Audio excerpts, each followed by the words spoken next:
Hello guys, स्वागत छ तपाईहरुलाई।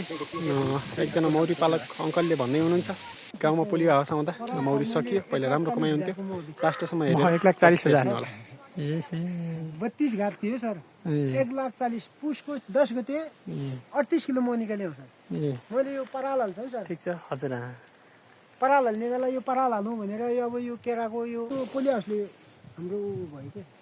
आजभोलि पोलियो हाउस आयो, पोलियो हाउस नै अब खरबारीमा यताको मौरी उता जान्छ सर। उता यो बसरतिर जान्छ।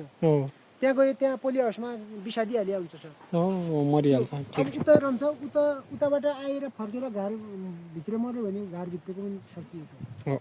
ठिक भन्नुभयो। त्यो विषादीले चाहिँ सिद्धिया जस्तो लाग्यो। घर भित्र हेर्दा सब ठिक छ सर।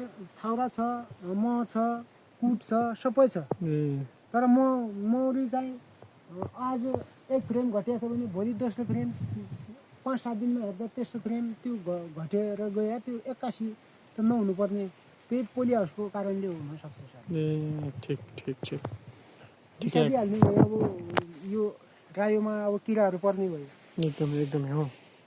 सुरुमा हाले पनि अब मौरी त्यही जाने भयो हैन। रस एकदमै ठिक हो। ठिक छ, धन्यवाद। उहाँको चाहिँ गुनासो यो मौरीहरुमा चाहिँ यो एकदम मौरी पालनबाट एकदमै फाइदा थियो अरे पहिला, 2-4 वर्ष पहिला चाहिँ। अहिले पछिल्लो चरणमा चाहिँ एकदमै मौरी लोप हुँदै गयो र सकिँदै गयो भन्ने कुरा छ। उहाँले चाहिँ राखेको कुरा पनि एकदमै सत्य नै हो जस्तो लाग्यो।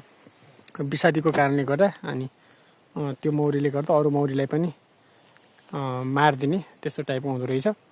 अनि पहिला राम्रो हुन्थ्यो अरे, अहिले चाहिँ त्यस्तो छैन रहेछ। 5-7वटा घरहरू रहेछ। अनि चट्ट मैले भिडियो गराएँ। सबैले चाहिँ लाइक, कमेन्ट र सेयर गर्नु होला गाइज। अनि म चाहिँ अहिले हामी यतातिर छौँ, यो मौरी। अनि मौरीको घाट चाहिँ यसरी चल्छ, चट्ट यसरी मौरी बाहिर भित्र यसरी गर्छ है। भिडियो कस्तो लाग्छ त्यस्तै सल्लाह सुझाव प्रतिक्रिया दिनु होला। हस् त, धन्यवाद।